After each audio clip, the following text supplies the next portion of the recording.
Jy is ingeskakel op Ekonoom TV, die nie-amptelike uitsaaier van ekonomie vir Suid-Afrikaanse studente.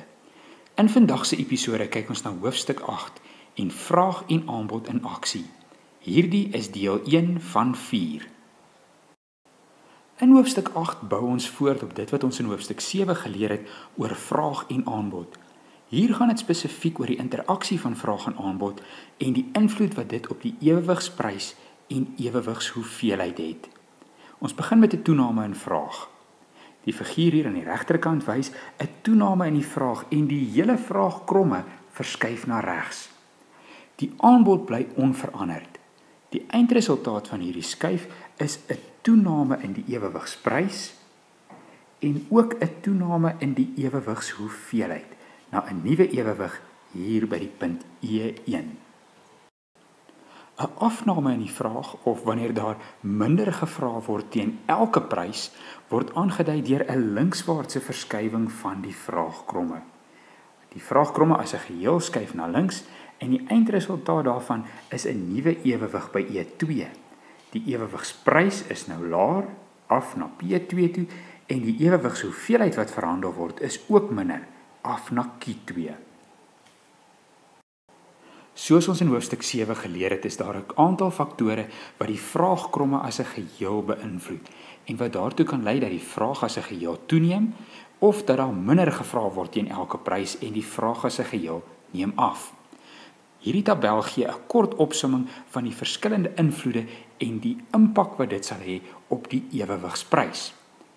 En byvoorbeeld, die prys van 'n substituut wat toeneem sal byvoorbeeld lei tot 'n toename in die vraag na die spesifieke produk.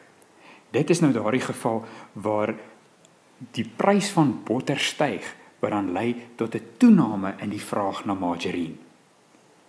In die geval van komplimente sal 'n styging in die prys van die kompliment lei tot 'n afname in die vraag. Dit is nou wanneer motors baie duurder word en daar word minder motors gevra, die hoeveelheid gevra is minder, dan gaan die vraag na motorbande ook afneem. So die vraagkromme sal na links verskuif. 'n Verandering in inkomste, dit weet ons reeds dat as inkomste toeneem, word daar meer gevra teen elke prys. Dis vir 'n normale produk. As inkomste afneem, word die hele vraagkromme na links verskuif. Veranderings in voorkeure en smake, as iets skielik in die mode is en alle verbruikers wil dit koop, dan beteken dit die vraagkromme gaan na regs verskuif. As iets uit die mode uit is, neem die hele vraag af en die vraagkromme skuif na links. Verwagte pryse kan ook 'n invloed hê op die vraag en so byvoorbeeld as die verwagting is dat pryse in die toekoms gaan styg, dan gaan die hele vraagkromme nou na regs verskuif. Daar is 'n toename in die vraag. Hier is 'n paar voorbeelde met die vraag en aanbod krommes geïllustreer.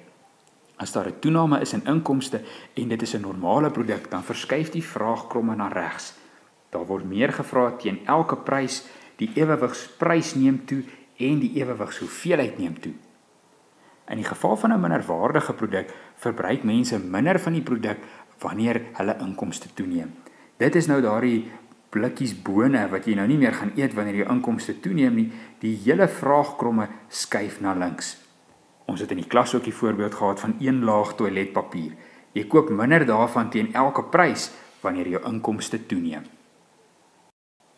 Die teenoorgestelde storie is waar wanneer inkomste afneem.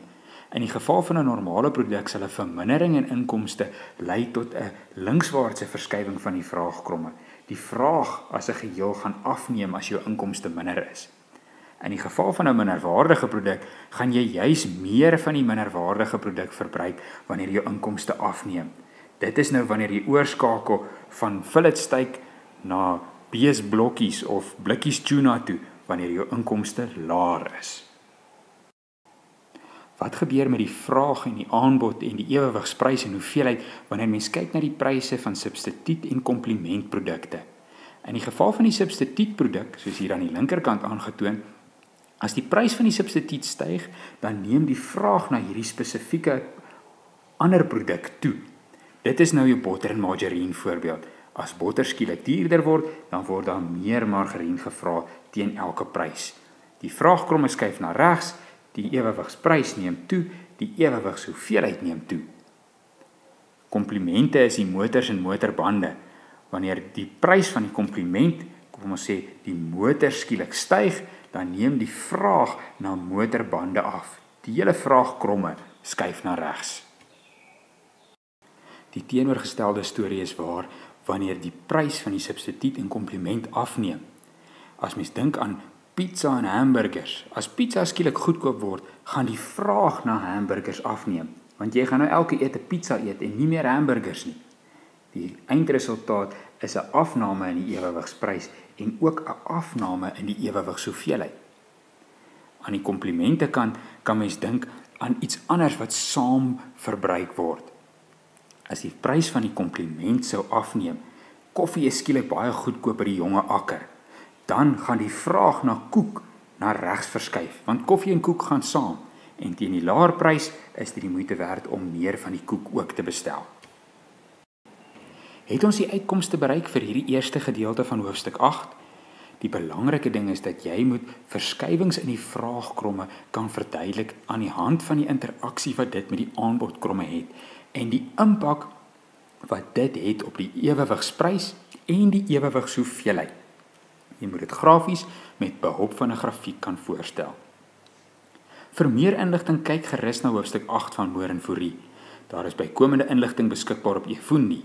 Jy kan ook die quizvrae beantwoord en volg vir @ekonoom op Twitter.